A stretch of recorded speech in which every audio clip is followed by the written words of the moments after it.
അതിവേഗ റെയിൽപാത യാഥാർത്ഥ്യമായാൽ തിരുവനന്തപുരത്ത് നിന്ന് കണ്ണൂരിലെത്താൻ 3 മണിക്കൂർ 15 മിനിറ്റ് മാത്രമേ എടുക്കൂവെന്ന് metro man E Sreedharan.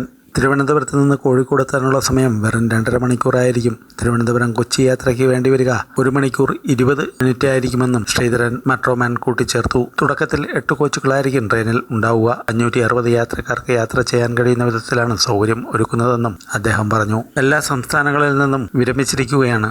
High speed railway line എങ്ങനെയെങ്കിലും കൊണ്ടുവരിക എന്ന ഒറ്റ ലക്ഷ്യമേ ഉള്ളൂ. ഹൈസ്പീഡ് പാത വന്നാൽ തിരുവനന്തപുരം, കൊച്ചി, കരിപ്പൂർ, കണ്ണൂർ തുടങ്ങിയ വിമാനത്താവളങ്ങളെ കണക്ട് ചെയ്യാനാവും. അതിവേഗ റെയിലിൻ്റെ DPR തയ്യാറാക്കാൻ കേന്ദ്ര റെയിൽവേ മന്ത്രി അശ്വിനി വൈഷ്ണവിൽ നിന്ന് വാക്കാലുള്ള അനുമതി ലഭിച്ചിട്ടുണ്ട്. ഇതനുസരിച്ച് പദ്ധതികൾ തയ്യാറാക്കി വരികയാണ്. 2-ാം തീയതി പൊന്നാനിയിൽ ഓഫീസ് തുടങ്ങും.